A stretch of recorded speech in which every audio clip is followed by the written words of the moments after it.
Report কি positive আসছে? জি, আপনি নানা হতে চলেছেন। কিসের নানা? বাবা হতে চলেছে আমি।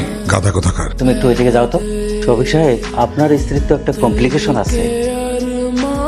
আমি পাশের রুমে যাচ্ছি। পাশের ঘরে কেন? ডাক্তার একই ঘরে থাকতে নিষেধ করেছে। আরে এই, তুমি এখানে কেন আসছো? পাখির সংসার ভাঙতে? তুমি দয়া করে গ্রামে ফিরে যাও, আল্লাহর দোহাই লাগে। উনি কে? ডাক্তার না তোকে আমার সাথে একই বিছানা শুতে না করছে, সেই জন্য ওকে নিয়ে আসছি।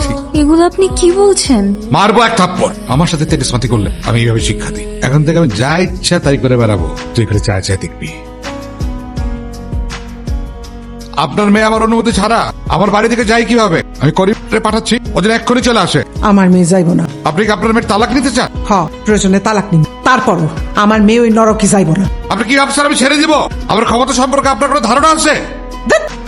পুরুষ মানুষ একটু এরকম হয়েই থাকে, এই জন্য তুমি আবার তালাক ফালাকে যাইতে চাইতেছো কেন? তুই একদম চুপ। তুমি আমারে ধমক দিয়ে কথা কইলা, আমিও দেখা নিমু এই গর্ভবতী মাইয়ারে তুমি কেমনে পাল। শেষমেশ ডিভোর্সের সিদ্ধান্তটা তাইলে নিয়েই নিলি। এটা না কইরা একটু মাইনা চললে কি হইতো? এটা তো তোর জন্যই ভালো হইতো। মা, আরেকটা বার একটু ভাইবা দেখ।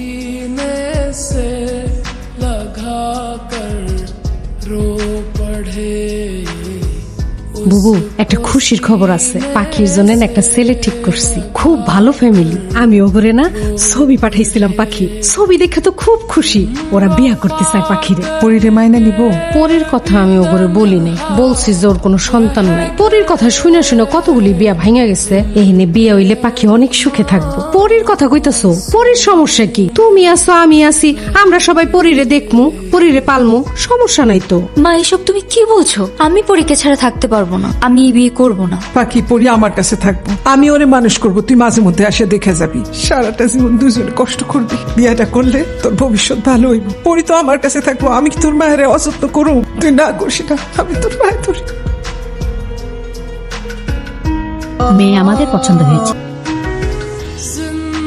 পাখি, তোমারে দেখলে সহজ সরল মনে, আমি কিন্তু অতটা সহজ সরল না। আমার অতীতটাও অতটা সোজা না। আমার আগের বউ আমার সাথে ধোকাবাজি করেছে, আমি এটা জানার পর ওকে ডিভোর্স দিয়ে দিই। আশা করি তুমি আমার সাথে কোনো ধোকাবাজি করবে না। কি তুমি কান্না করছো? বাসার কথা মনে পড়ছে? হ্যালো খালা, মাকে দেন। তোর মা তো ঘুমাই গেছে পাখি।